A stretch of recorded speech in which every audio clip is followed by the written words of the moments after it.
Hello, and welcome back to another episode of Critical Reactions with your host, Bryan. We're going to finish up today with a special selection, which is where one of you tell me exactly what I need to check out. Today's special selection is going to be really cool because I already like this band. We got Rolo Tomassi being requested by Christopher, The Hollow Hour. If you remember our last Rolo Tomassi reaction, we checked out Ritual and Aftermath. I think they were actually switched. Anyways, this is the track that comes after the two of those on the album Time Will Die and Love Will Bury It. So, just to preface, I have listened to this entire album. I checked it out that week of the last time we looked at Rolo Tomassi. The week that I did that reaction, I went and checked this album out.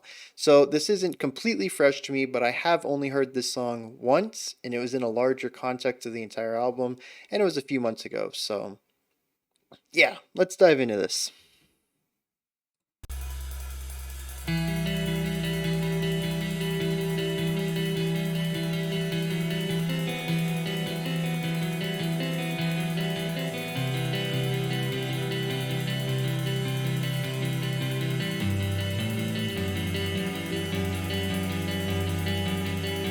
Yeah, we got a nice 6 pulse right here.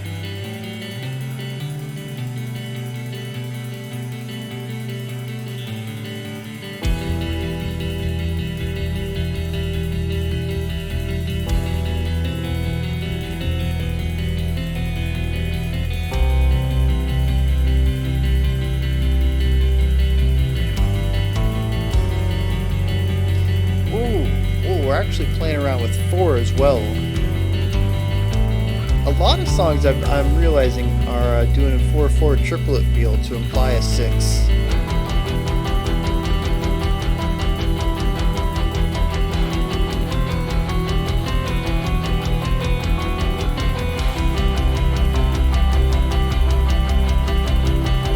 Yeah, gorgeous opening of the way the music lines up, but also a lot of the rhythmic elements as well.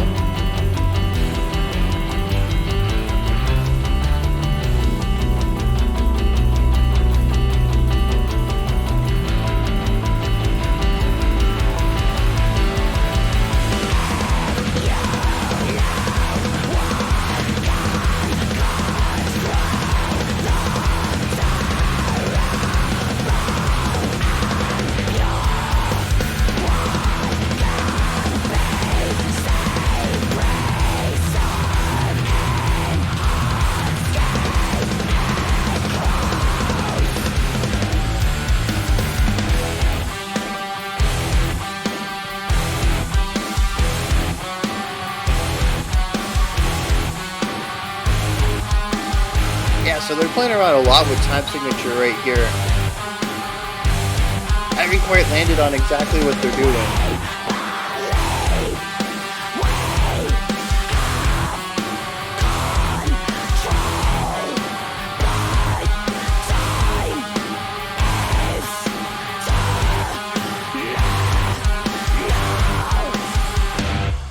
There's definitely some 3/4 and some 7/8 in there. Possibly a bar of 4/4. I wonder if they're bouncing back and forth between 7/4 and 7/8. That would be fun.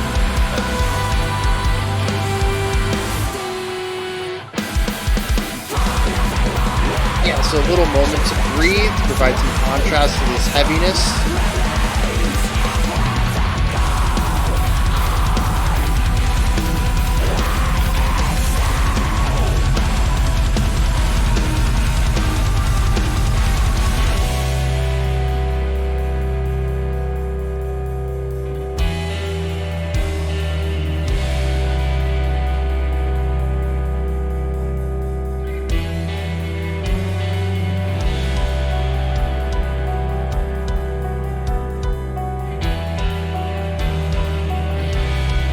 And another instance of 3 being very prominent in the rhythmic element.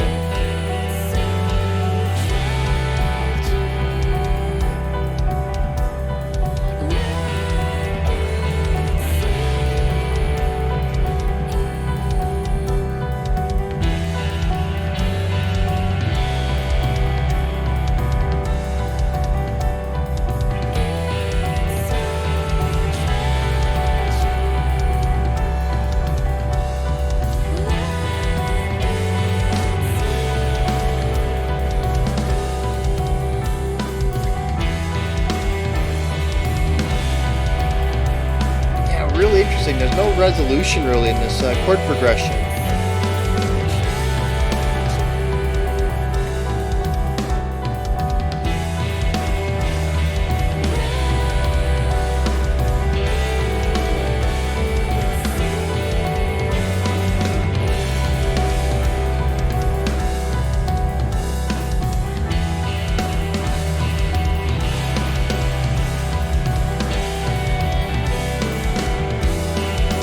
The mix is also really interesting here with the repeating pattern at the forefront and the lead melody, the moving elements in the back.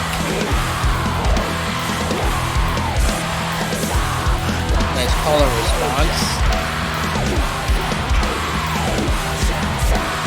And the center of the pan is nice.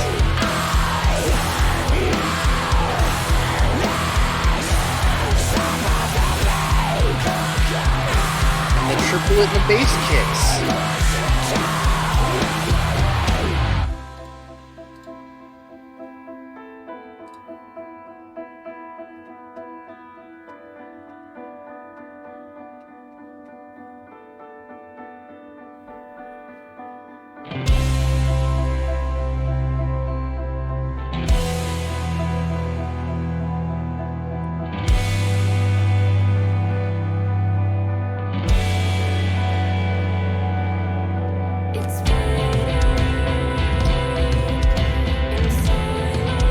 And this is pretty much the introduction with a vocal element on top of it. Oh, and minus that really quick hi-hat. Yeah, you hear those tom rolls?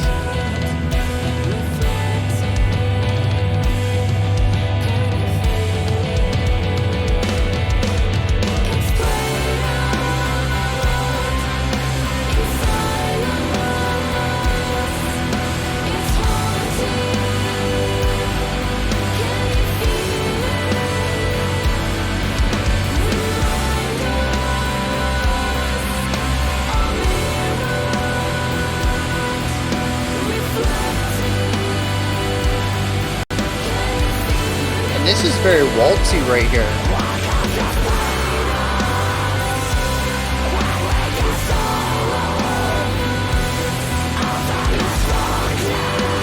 And right here we see a joining of the two different sides of the song so far.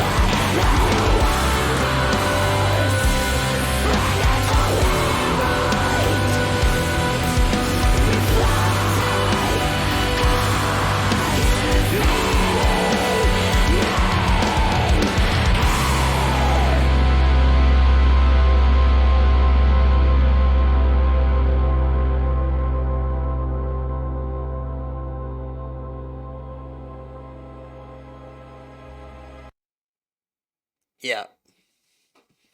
So good. And they got an album coming out this year too. I think it's February or March. I'm stoked for it. That's the button I need. All right. So, there's a lot of really interesting things going on in here that I'm really just picking up for the first time here. Like I said, I did listen to it previously, but it was more of a casual listen. Here, though, there is I'm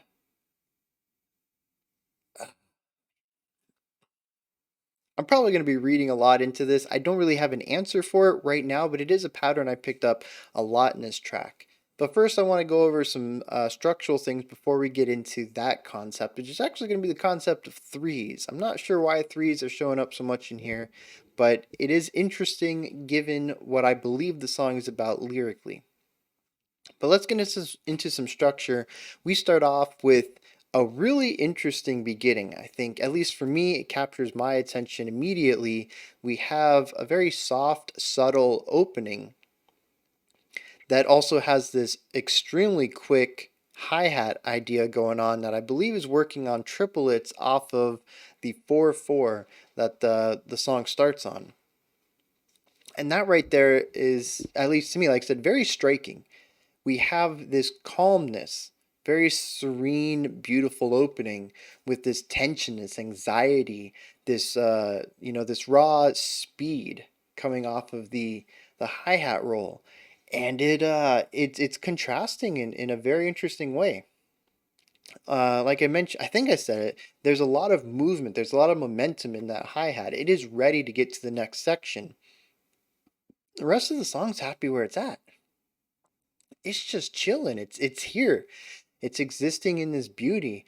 Why do we want to move on? But that hi-hat is just like, let's go, let's move, let's get out of here. This is the tempo. Keep up with me. I'm ready to move on. And it's this push and pull between sitting here and moving on to the next idea that I think encapsulates a lot of interesting elements that we see throughout this entire song. Is this push and pull between sitting in the now and moving to the later. And I think a lot of this song is built off of that push and pull. We have the next big section that comes in right after this, verse 1. I suppose it might be, comes in with tension, dissonance, noise in a lot of ways, harsh vocals. It is a rush of energy after that opening. And at least for me, it's a punch in the face.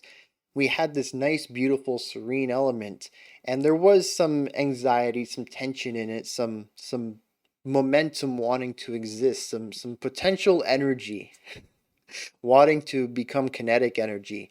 And we move from that almost immediately. I don't remember the transition perfectly, but I think it was a harsh transition that moved into this first verse. So yeah, just a punch in the face, moving from quiet and serene to noisy and loud. And we sort of jump back and forth between these two ideas throughout the song until we land in the final moment, which comes after the bridge. I think the bridge is the quietest part. It's also the first time we get clean vocals. I don't remember.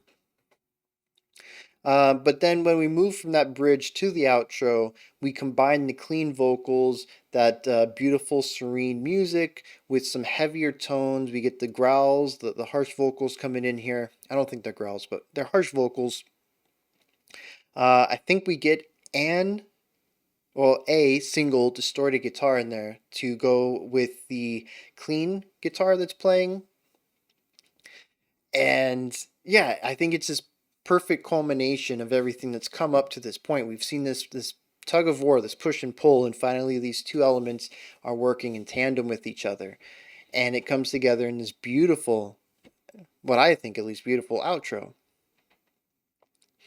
So the song, at least to me, is musically, thematically, about a push and pull between wanting to stay where you are and wanting to move on to what's next. And there's also elements of tension versus beauty. No, that's not. That's not. Those are not opposites. I guess the tension would play into the pull to be, to go into that next section. It's this idea of staying where you are, stagnating in a sense, and moving on. That would be the tension. But there's also beauty and chaos, beauty and noise, structure and chaos, I suppose, all these ideas. And we can see them between the two contrasting elements, between the softer side and the harder side. So the song is built off of these ideas. Now it's called the Hollow Hour. The lyrics are a bit, they're very flowery. They seem to allude to something that is drenched in metaphor a bit. However, I think it is about somebody on their deathbed, possibly coming to terms with the fact that they are dying. They're transitioning from the here and now, in some sense, for those who are more religious, possibly the mortal realm to the immortal realm, spiritual realm. uh, for those who are less religious, from being alive and present in this body to whatever comes next, whether that is just the dark abyss or non existence, however you want to go about, however you view life after.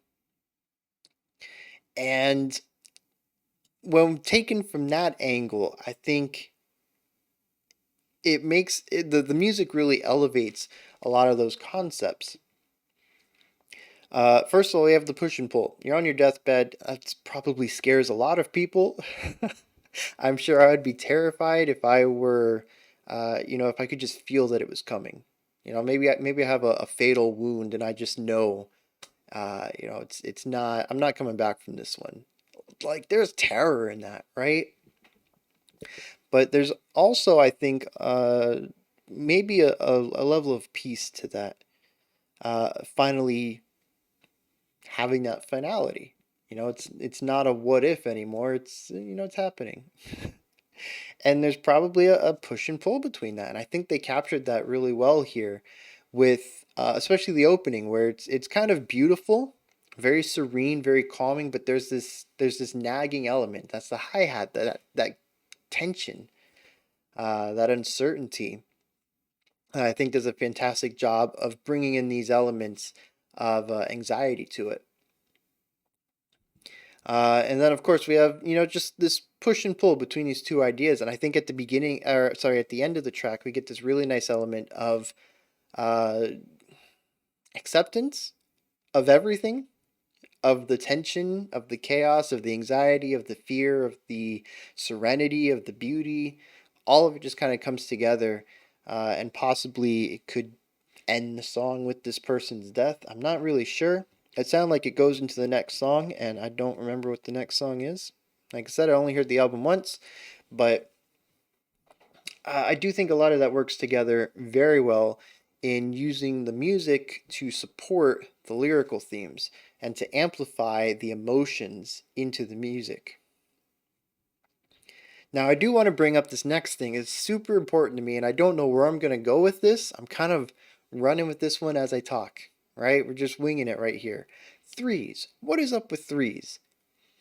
The song starts out with a triplet feel, a 6/8 feel. Yeah, man, see, this is where there is strong notions throughout this song of both a 6 pulse and a 4 pulse everywhere.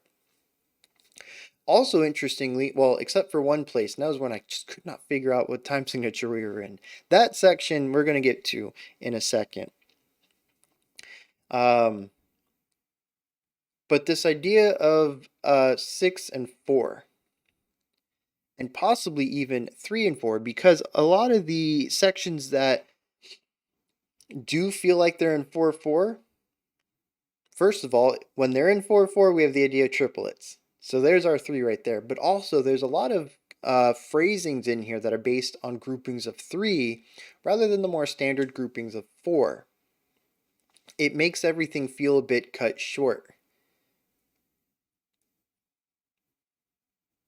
Oh, man, that might be a stretch. I was going to say, assuming I'm correct in this idea of the song being about somebody's life coming to an end and being in that final moment, transitioning from living to non-living, that could be a feeling of having one's life cut short and having a lot of these. Actually, that tracks actually, because not only do we have a lot of phrasings in 3, but then those couple of sections that don't utilize phrasings of 3 or this 6 against 4 idea are very disjointed. And I mentioned that it felt like we were dealing a lot with 7. In fact, I said at one point that it felt like we were doing 4/4, 3/4, and 7/8. If you combine the 4/4 and the 3/4, you get 7/4. So it alternates between 7/4 and 7/8, possibly. I still have to go back, but that's my hypothesis. And 7 is just shy of 8, and 8 is a perfect doubling of 4/4. So instead of getting 2 bars of 4, you get a bar of 4, which feels nice, and then a bar of 3, which feels disjointed. Yeah, it feels like you're lurching, you're skipping a beat that should have been there. The bar has been cut short. Same thing goes with 7/8. 8/8 would be a full 4/4 bar. This is actually 1/8 note shy of that. There is a piece of this bar that has been cut short. And I felt like that throughout the entire section. It was never that bars felt too long, which is something we talked about a little bit with the Dream Theater track earlier this week, was that sometimes they would shorten bars, sometimes they would lengthen bars, and it creates different feelings of time. Here, every bar feels cut short. Every bar feels like it should have been just a little bit longer in that section, in that really chaotic meteor section. Um, so yeah, this concept of not actually resolving things, which ties into the chord progression, because I also mentioned that none of the chords were really resolving at all. We were getting uh, leading tones that sort of half resolved things, so they didn't actually need to go into that final resolution. Because, okay, so closer to the end, I think it was the second to last section. I think it was when the clean vocals came in right before we had the clean versus the harsh right there in the outro. So it'd been right before the outro. The chord progressions were doing 3 chord progressions. So we would have 1 bar of one chord, 1 bar of the next chord, and then 2 bars of our third chord. Instead of actually resolving on that 4th bar, it just repeats itself. Or I think in this case, it just held it out longer. So whole note, whole note, and then 2 whole notes tied together. Um, and what that creates, like I said, it's sort of like a half resolution where it doesn't feel necessarily like it needs to have that 4th chord to really make it feel complete, but it's not resolving either. We're not getting a nice period, a nice bow put on this present. It is most certainly lingering in a sense. It's not seeing its finality, and that, man, it makes me wonder what the final chord progression sounds. I need to, man, there's so much about this track I need to go back and re-listen to. I wonder if there is that finality in that final 4 bars of this track, or if the, because it does have that sound that gets cut off and makes me think that it goes into the next track. Man, I could be wrong on that one about any sort of finality there at the end. But yeah, there's just so many elements in this that I'm starting to see as I'm piecing things together. I told you I didn't know where I was going with this. I'm winging this. There's a lot of elements in here, though, that are intentionally cut short, that don't have the proper resolution, or that they're not as long as they should be. So many elements that are ending prematurely, I think, and not seeing the uh, not seeing the idea through to the end. And that just really ties back into this idea of possibly being on your deathbed. Which again, I mean, I banked a lot of this analysis on this concept, and I'm not even 100% sure on it. But there's enough in the lyrics that I'm piecing together that I'm pretty sure that's correct. And it doesn't even necessarily have to be a physical death. It could also be an emotional death or a mental death. It could be leaving a past self behind. It could be a metaphorical death in some sort as well. But there is a lot of talk about in the lyrics about clutching the memories and realizing that we don't have time on our side. And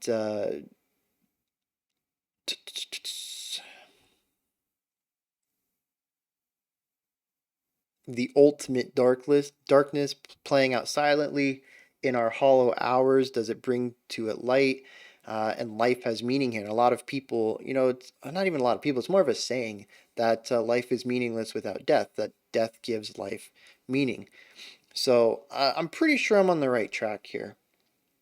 But as I've mentioned before in other videos, I do kind of bank a lot of this on isolated sentences because poetic analysis is not my strong suit. But I'm picking out a couple things here. I think I'm close to their theme.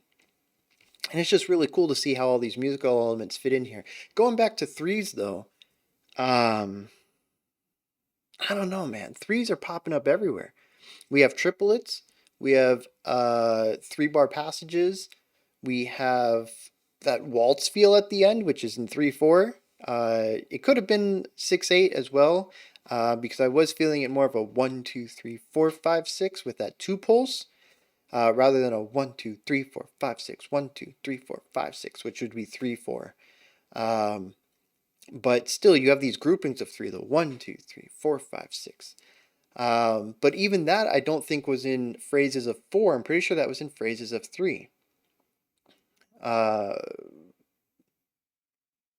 yeah, so if you have 6 beats to the phrase, it would be 18 beats, or six beats to the bar, 18 beats to the phrase, so 3-bar phrases.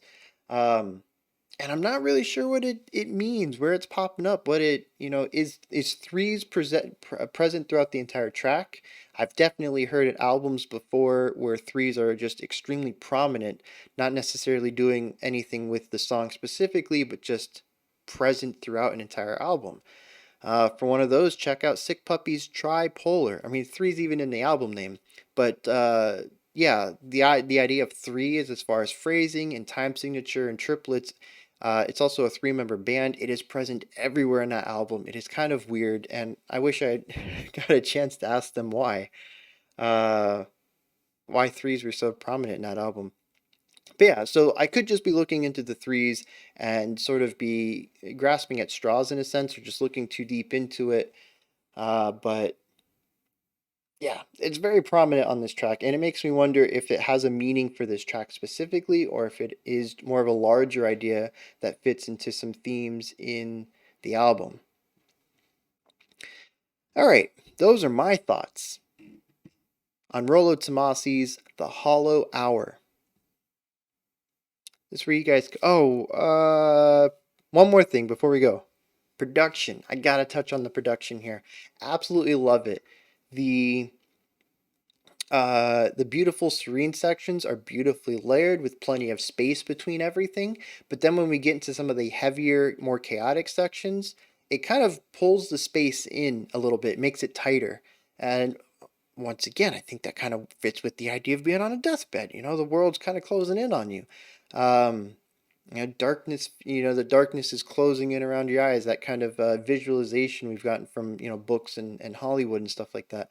Um, Books and film, I think I should say, not books and Hollywood, books and film from all over the world, not just one one city. Um, so yeah, first of all, that I think that checks out, but also the fact that there's still some clarity in there. You're still able to hear the individual guitars, the vocals, the drums, everything still has its space. But the other thing that I really want to bring up, and I did bring it up in the reaction, but I just want to bring it up again because I loved it, was the way that the call and response worked in the third to last section when we were in the final heavy part and we had the centered harsh vocals and then the panned harsh vocals as doing a call and response. That was so good. I don't know if there's any thematic reason for that or if the producer just wanted to have some distinction between them so that it felt like a call and response rather than just, one person saying a bunch of lines. But yeah, absolutely love that. That was done so well. Um, yeah, man, there's just so much to praise about uh, the work and thought that goes into this track and how it relates to things. And it makes me want to give this album a second go and see what else I can hear. So those are my thoughts on Rolo Tomassi's The Hollow Hour. This is where you guys come in. Hit me up in the comments. Let me know if you enjoyed this one or not. Anything that stuck out to you that maybe I didn't talk about. Anything that you agree with me, disagree with me on. Hit me up with those. Above the comment section is a description box. In there, you can find a link to Linktree. Takes you to this menu right here. You can join the Patreon and vote on future themes and songs. You can send me a special selection just like this one. You can follow me on Twitter, join the Discord community, all sorts of stuff. It's all in there. Go ahead and check it out. Oh, merch. You can buy merch in there. Why do I always do that? I'm so terrible at being in front of a camera. You can get some CR merch, critical reactions. We got shirts, totes, mugs, all sorts of stuff. Above the description box, if you could, like, subscribe, and ring the bell. That's it for today. I'll be back tomorrow at 5 p.m. Eastern Standard Time, 10 p.m. UTC. We'll be looking at our penultimate episode of An Excessive Amount of Blank, where we look at songs that just have an excessive amount of something. And then we'll also be checking out our final special selection for the week, since Friday we'll be doing Creator Request. Until next time, remember to be critical but not cynical of the music you listen to, and have a fantastic morning, afternoon, or evening, whenever you choose to watch my videos.